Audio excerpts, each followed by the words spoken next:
안녕하세요.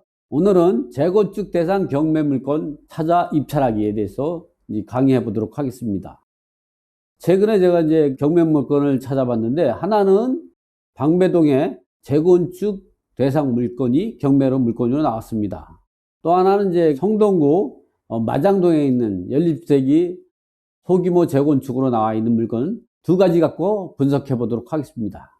먼저 우리가 재건축에 대해서 조금 좀 알고, 또 분양 대상자와 또는 현금 청산자와 어떤 차이가 있는가, 또 유의할 점이 무엇인가 있는가를 분석하고 본 강의에 들어가 보도록 하겠습니다.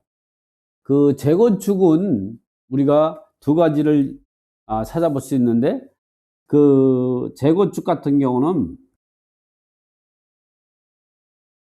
공동주택,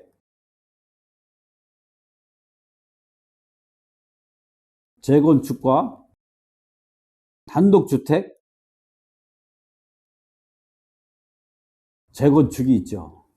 이렇게 우리가 그 재건축은 공동주택 재건축과 단독주택 재건축이 두 가지가 있는데, 단독주택 재건축에 대해서는 법이 폐지됐지만, 그래도 현존에 서울시에 단독주택 재건축하는 데가 방배동 일대에 상당 부분이 진행되고 있습니다. 어쨌든 공동주택 재건축 같은 경우는 아파트 등이 공동주택이 재건축이 진행되는데, 그런 과정에서 우리가 유의할 점이 뭐냐, 두 가지 정도. 첫 번째, 재건축이 진행 과정, 그리고 조합 설립 인가 전 후를 또 판단해야죠. 왜냐하면 재건축이 조합 설립 인가가 됐다면 조합원 분양권 전매 제한이 있습니다. 그래서 조합 설립 인가가 이루어지기 전에는 언제든지 사가지고 분양권을 갖다가 승계받을 수가 있지만, 조합 설립 인가 이후에는 특별한 사정이 없는 한은 현금 청산될 수가 있죠. 승계받지 못합니다. 이런 것들을 우리가 조심해야 되고, 이런 부분 때문에 우리가 한데, 여기서 우리가 또 재건축이 일반 재건축도 있지만, 요즘 그 뜨고 있는 소규모 재건축 재개발도 있습니다. 그 일반 재건축 같은 경우는 우리가 기존에 잘 알고 계시지만, 소규모 재건축 재개발은 소규모 주택정비 사업에 의해서 진행되는데, 이러한 거의 장점은 기존의 재개발 재건축에 비하여 사업 추진 속도가 빠르다는 게 장점이죠. 또 도시정비법상 진행되는 재건축 재개발 사업은 그 사업 시작부터 완공 후 입주하는 기간까지 상당한 한 8년에서 10년이 소요되지만, 이와 같이 소규모 정비 사업에 의한 재건축 재개발 사업에 의해 진행되는 경우는 빠르면 4년 안에 마무리가 될 수 있죠. 그래서 오늘은 일반 도시정비법에 의해서 진행되는 재건축 아파트와, 그리고 소규모 재건축에 의해서 진행되는 연립주택, 이 두 가지 갖고 경매 물건을 찾아서 실제 5월 11일 날 매각 절차가 진행되는 거와, 그리고 6월 달에 매각 절차가 진행되는 두 가지를 가지고 한번 분석해 보도록 하겠습니다. 먼저 방배동에 있는 3호 아파트 재건축이 진행되는 경매 물건을 찾아서 분석해 보도록 하겠습니다. 이 그 방배동에 있는 3호 3차 3호 아파트 같은 경우는 조합이 설립되지 않았기 때문에 전매 제한에 해당이 되지 않고 얼마든지 사서 팔 수도 있습니다. 그래서 이 물건 같은 경우는 2020년 4월 5일 날 보니까 실거래 가격이 뜬 게 있는데, 그 실거래 가격이 25억 원에 거래됐습니다. 공교롭게도 같은 3층이지만 물건은 다른 호수더라고요. 그래서 이 물건 같은 경우는 한번 입찰하면 좋을 것 같아서 여러분들에게 설명을 드린 겁니다. 이 물건의 장점은 뭐냐면, 이와 같이 3호 11동이고, 향은 서양입니다. 바로 앞에가 방배 카페 골목이죠. 그 3층인데 방배 카페 골목이 1층입니다. 그래서 3층이라 앞에 조망권을 가리지 않습니다. 또 하나는 그 내부 구조를 보니까 이와 같이 방이 그 4개를 형성하고 있고, 욕실이 2개를 형성하고 있죠. 61평형입니다. 여기를 보면 이제 그 건물 전용 면적이 54.93이고 이 부분 같은 경우는 이제 등기부하고 건축물 대장의 면적이 다릅니다. 그러나 우리가 건축물 대장하고 등기부의 면적이 다를 때는 우리 이제 건축물 대장을 기준으로 한다고 그랬죠. 그러니까 이 건축물 대장을 따지니까 전용 면적이 181.6이고 평수로 계산하면 54.93.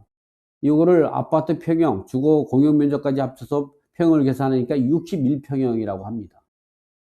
그 대지가 58.04, 03으로 여기에 0.302를 곱하니까 17.5평이 나옵니다. 그래서 이 부분 같은 경우는 우리가 이제 재건축을 하게 되면 50평 정도는 1대1로 받지 않을까, 이런 개인적인 사견입니다.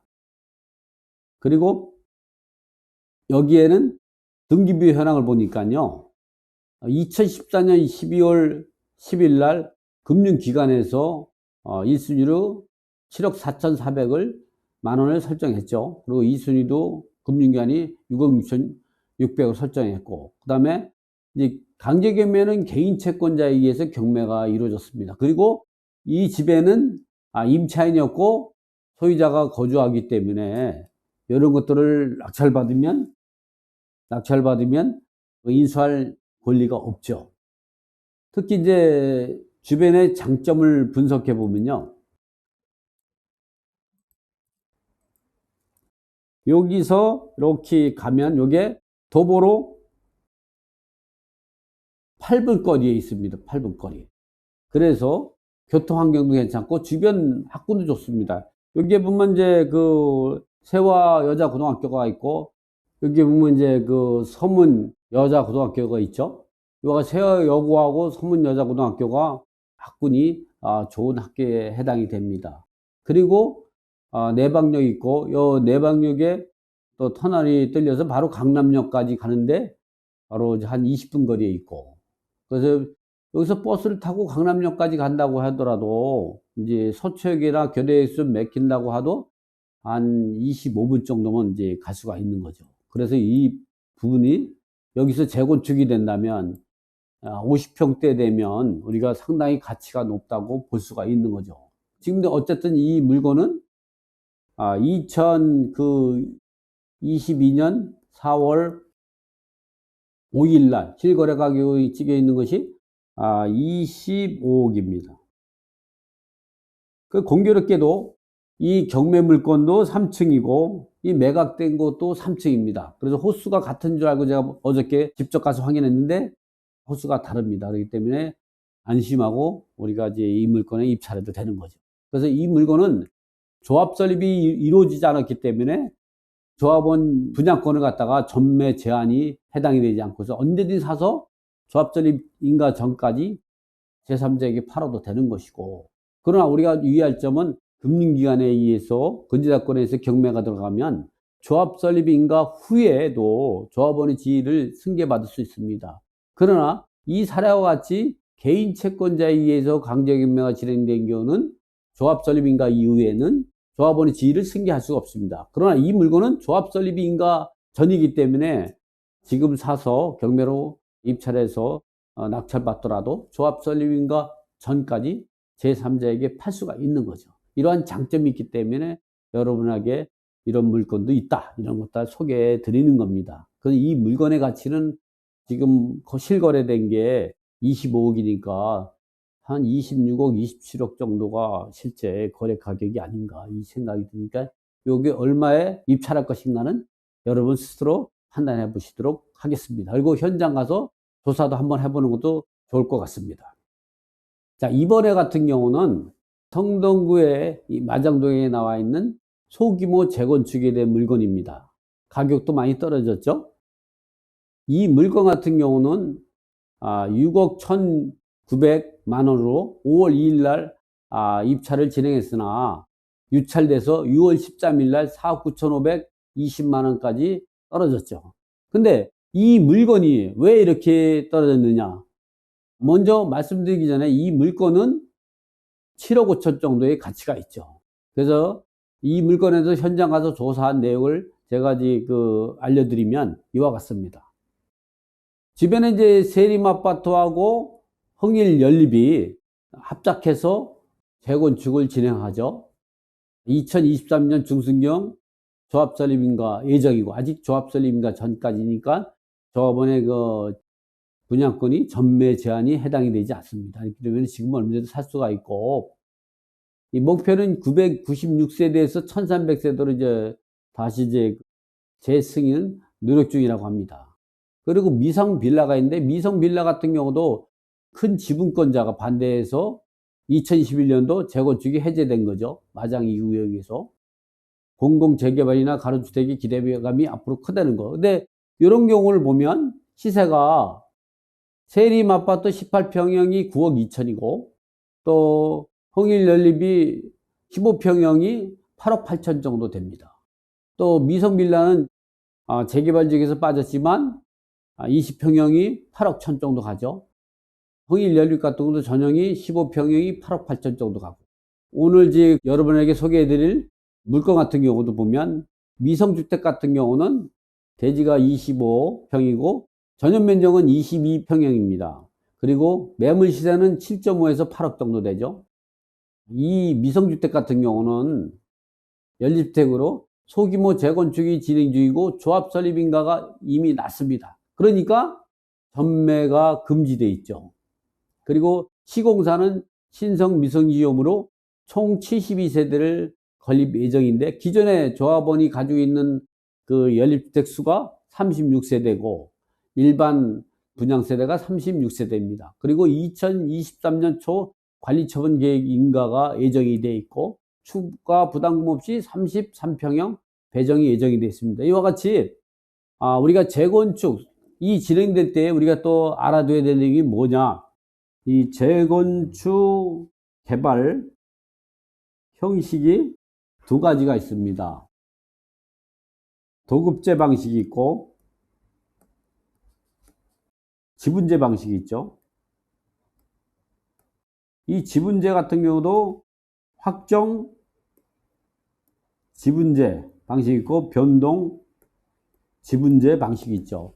어쨌든 이 지분제 방식이라는 거는 내가 가지고 있는 지분에다가 무상 지분율을 몇 프로를 초과해서 얼마만큼 주겠다고 하는 거죠. 그리고 확정 지분제는 그런 것이 확정이 된 거고, 변동 지분제는 앞으로 사업에 따라서 좀 변동이 될 수 있는 거죠.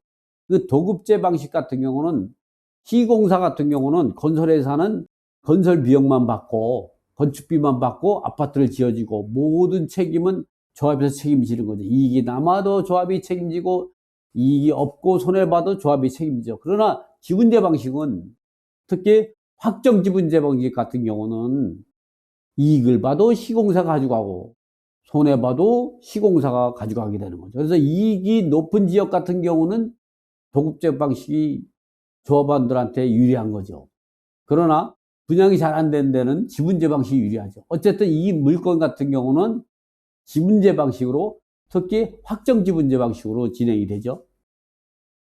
이 물건 같은 경우가 이제 그 지분제 방식으로 이루어지는 겁니다. 확정 지분제이기 때문에 요거를 우리가 분양을 받게 되면 어떻게 되냐면은 33평을 추가 부담금 없이 배정을 받고 나머지 일반 분양 36세대를 시공사가 신성 미소지음이 일반 분양해가지고 건축비 충당하기로 한 거죠. 손해봐도 신성 미소지음이 손해보는 거고 이익을 봐도 신성 미소지음, 이게 확정 지분제 방식입니다. 자, 그래서 이 물건 같은 경우는 이 물건을 받으면 33평형을 무상으로 받을 수가 있고, 또 재건축이 소규모 재건축이 내년도에 시행되니까 빠르게 신속히 되고, 33평이면 보통 33평형이 한 동짜리라고 하더라도 15억 원의 가치가 있습니다.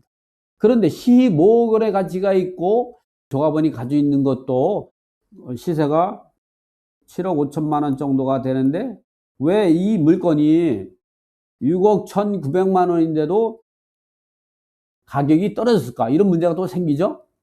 이 부분에서는 우리가 조합 설립인가 전이냐 후냐를 가지고 따져야 되는데, 이 물건은 조합 설립인가가 이루어진 겁니다. 그러면 이렇게 조합 설립인가가 이루어졌다 하면 조합원 분양권 전매 제한에 해당이 되죠.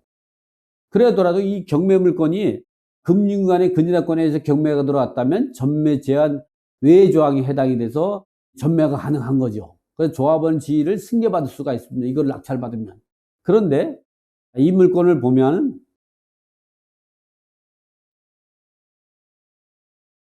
경매를 신청한 사람이 이와 같이 금융기관이 근저당권에서 경매가 들어왔다면 조합 설립인가 이후에도 조합원의 지위를 승계받을 수 있습니다. 그런데 이 물건 같은 경우는 경매를 신청한 사람이 누구냐면 금융기관이 아니라 일반 대부업법에 의해서 이루어진 근저당권의 경매에 들었기 때문에 이러한 경우는 조합원의 지위를 승계받을 수 없습니다.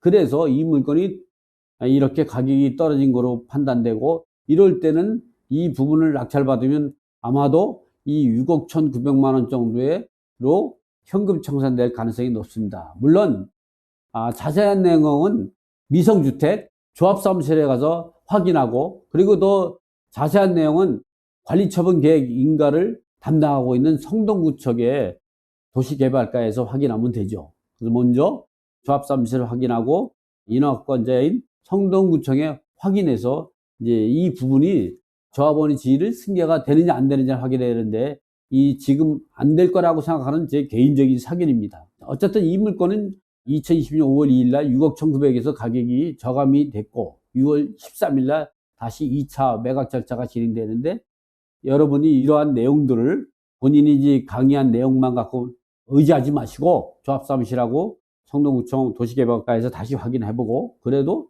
조합원 지위를 승계할 수 있다 그러면 이 가치가 상당히 높은 거니까 투자 가치 갖고, 조합원의 지위를 승계하지 못한다면 현금 청산이 된다고 하면 이 감정가 수준으로 된다고 생각하고 입찰가를 결정해서 입찰에 참여하면 소규모 재건축에 투자해서 성공할 수가 있는 거죠. 자, 오늘 시청해 주신 여러분 감사합니다. 앞으로도 기회가 있을 때 이런 좋은 물건이 있다면 가끔씩 추천하는 유튜브 영상을 강의해 보도록 하겠습니다. 감사합니다.